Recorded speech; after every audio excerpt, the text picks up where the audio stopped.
ఆస్ట్రేలియాతో జరుగుతున్న border Gavaskar test series 4వ టెస్ట్లో జట్టు కష్టాల్లో ఉన్నప్పుడు రాణించిన తెలుగు కుర్రాడు నితీష్ కుమార్ రెడ్డి కెరియర్లో తొలి సెంచరీ సాధించడం సర్వత్రా ప్రశంసలు అందుకుంటుంది. 8వ స్థానంలో వచ్చి సహచరుడు వాషింగ్టన్ సుందర్తో కలిసి ఏకంగా తాను 171 బంతుల్లో సెంచరీ కొట్టి భారత జట్టును ఫాల్ ఆన్ గండం నుండి తప్పించాడు. ఈ మ్యాచ్ చూసేందుకు ఆస్ట్రేలియా మెల్బోర్న్ స్టేడియంకు వచ్చిన నితీష్ కుమార్ రెడ్డి తండ్రి ముత్యాల్ రెడ్డి కొడుకు సెంచరీని ప్రత్యక్షంగా చూసి టీమిండియా ప్రేక్షకులతో పాటు తను కూడా కేరింతలు కొట్టాడు. నితీష్ 99 పరుగుల వద్ద బూమ్రా అవుట్ అవ్వడం, కమిన్స్ ఆ ఓవర్లో మిగిలి ఉన్న 3 బంతులను సిరాజ్ ఆడలేకపోతే కొడుకు సెంచరీ పూర్తి కాదేమోనన్న అనుమానాలతో ప్రేక్షకులతో పాటు తండ్రి కూడా టెన్షన్ పడ్డారు. తదుపరి బౌలాండ్ ఓవర్లో నితీష్ కుమార్ రెడ్డి 4 కొట్టి సెంచరీ పూర్తి చేశాడు. కొడుకు సెంచరీ చూసి ముత్యాల్ రెడ్డి ఆనంద బాష్పాలతో అభినందిస్తూ ప్రేక్షకులతో పాటు చప్పట్లు కొడుతూ కేరింతలు కొట్టి తన ఆనందాన్ని వ్యక్తం చేశాడు. ఇలా విదేశీ గడ్డపై సత్తా చాటి తన కెరియర్లో తొలి సెంచరీ సాధించాడు నితీష్. దీంతో ఒక్కసారిగా తెలుగు ఆల్రౌండర్ పేరు మారుమ్రోగిపోతుంది.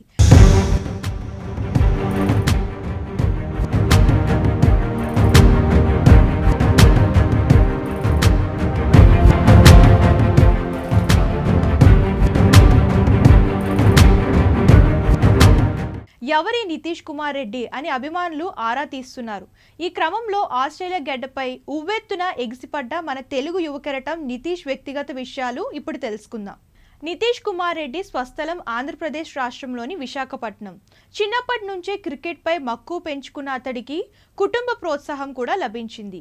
దీంతో విశాఖ గల్లీలో క్రికెట్ ఓనమాలు నేర్చుకున్న అతడు ఇప్పుడు విదేశీ గడ్డపై సెంచరీ మోత మోగించాడు. బాక్సింగ్ డే టెస్టులో తొలి సెంచరీ సాధించిన తెలుగు ఆల్రౌండర్ నితీష్ కుమార్ రెడ్డి పేరు మారుమ్రోగిపోతుంది. ఎవరి నితీష్ కుమార్ రెడ్డి అని అభిమానులు ఆరా తీస్తున్నారు.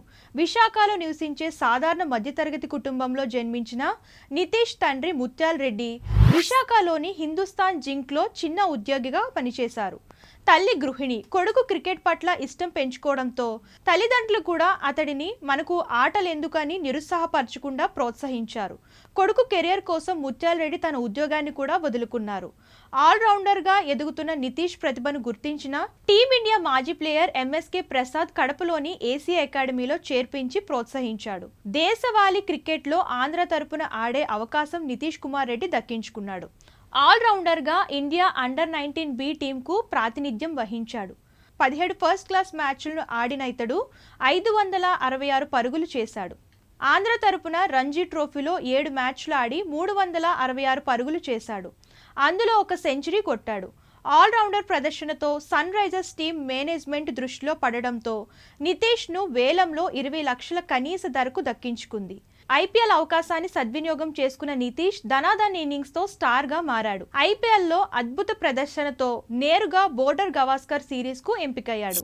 4వ టెస్ట్లో సెంచరీ సాధించి సంచలనం రేపిన నితీష్ రెడ్డి తొలి టెస్ట్ తొలి 2 ఇన్నింగ్స్లలో 41, 38 నాట్అవుట్, తదుపరి 2-3 టెస్టుల్లో 42, 16 పరుగులు సాధించాడు. 4వదైన బాక్సింగ్ డే టెస్ట్లో 8వ నెంబర్ బ్యాటర్గా టీమిండియా తరపున సెంచరీ చేసిన తొలి ఆటగాడిగా రికార్డు సాధించాడు. అంతకుముందు 8వ నెంబర్లో అత్యధిక స్కోర్ అనిల్ కుంబ్లే పేరట ఉన్న రికార్డును నితీష్ బద్దలుగొట్టాడు.